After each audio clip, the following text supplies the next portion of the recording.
So it ended 2-2 with Roma and Inter Milan in the big battle between second and third place in Serie A. This was a good chance for Inter Milan to try and close the gap on AC Milan after AC Milan's 2-0 win over Torino last night, but they couldn't capitalise it and are now 3 points behind their city rivals. This, on the other hand, was also a good chance for Roma to come level on points with Inter Milan and make sure that the pack behind them in Atalanta, Juventus and Sassuolo weren't breathing too heavily down their neck. A point for the moment just about keeps them at breathing distance. But it was a good match. So first, a goal from Pellegrini in the first half in the 17th minute, then a goal from Skriniar, Hakimi, and then equaliser late on from Mancini, all these three goals in the second half. Exciting game, quite aggressive, as you can expect.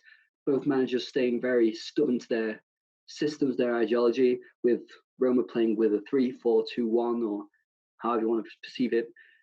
Inter Milan staying with their 3-5-2 that we know they always do under Conte. Roma have started the game well. They I would say dominated possession. They had their tight midfield. Inter couldn't find balls through, and they reverted to long balls. And Roma seemed to deal with it quite well. The only chance when Roma started to feel a bit under pressure in possession was when they were very deep in their own half. Inter could press high, and that's when they started finding trouble. But in the first half, for me, there was no clear-cut chances for either team, actually.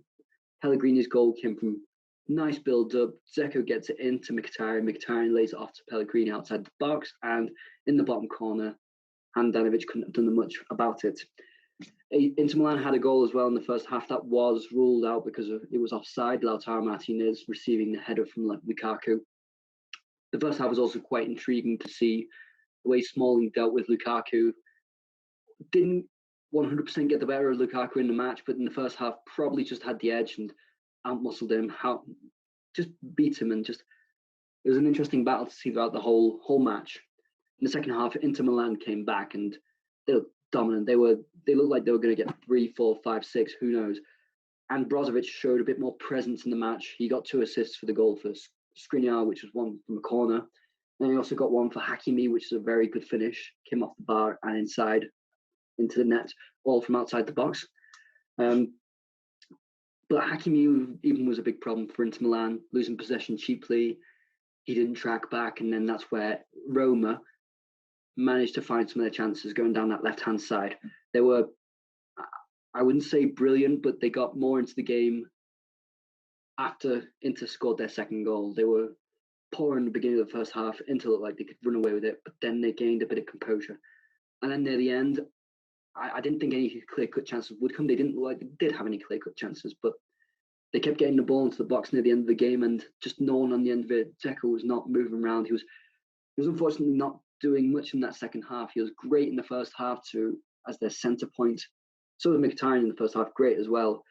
Being that deep line playmaker, he was, deep line number 10. He was almost acting as a number 8, and it was bringing the ball well for Roma up into Inter Milan's half. But then there were no real clear chances in the second half. Roma got balls in the box, but Dzeko's movement wasn't there. The game changed when they brought Cristante on for Veretout, who I didn't think had the greatest of games. Cristante was getting into all of these positions that was very threatening. He created that chance to got to the corner, and then the corner, consequently, there was a cross that came in. Villa put a nice cross in for Mancini, who headed it in, and this is damning. This is very serious for Conte. It's 2 matches without a win now, without the Champions League. There's not much more goodwill he can rely on. They're still in the Coppa Italia against Fiorentina in the next match, but if they get knocked out of that, and if they don't win the league, which is more and more likely now, then Conte has to be under serious pressure, considering the salary he's on as well. I don't think this is a particularly good look for him. It's very typical of Inter Milan recently to get better in the second half. They did. They got the 2 goals, but then to give away that lead again seemed like they had no discipline. They didn't have enough fight. They only had fight for about 15 or 20 minutes in the second half, and that's probably not good enough for a guy who's looking for Serie A to at least justify the amount that he's being paid right now.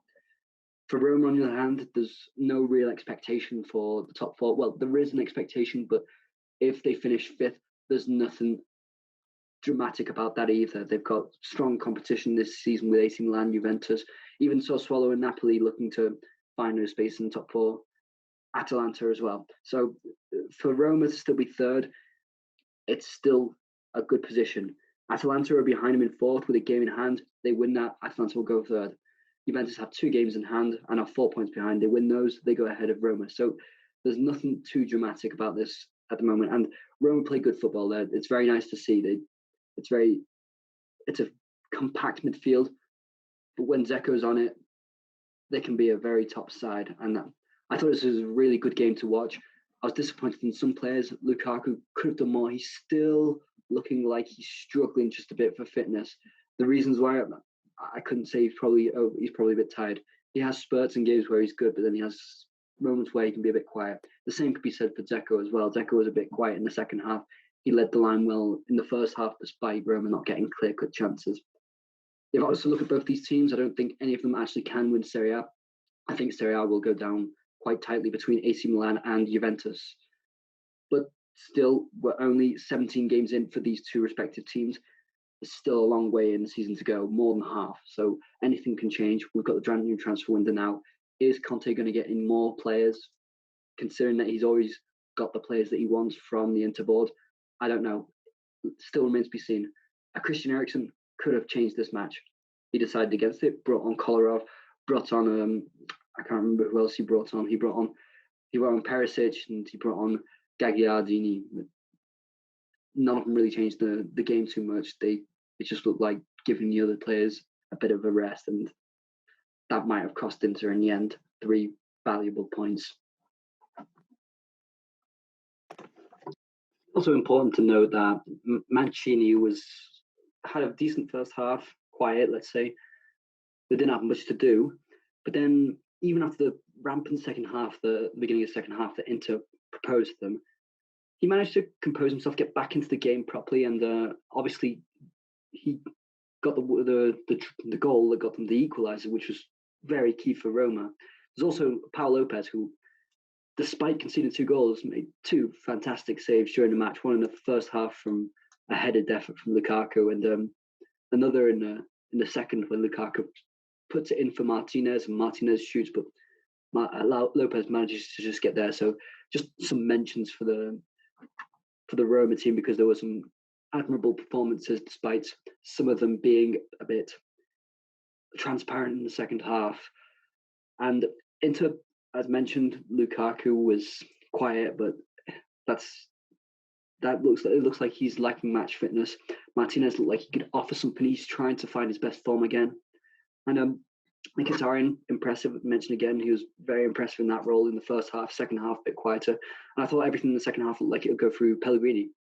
He got the goal in the first half, and it looked like that any sort of offensive danger that they could bring Roma, it looked like he'd be the key to it, until Cristante came on, who added that extra boost to their midfield.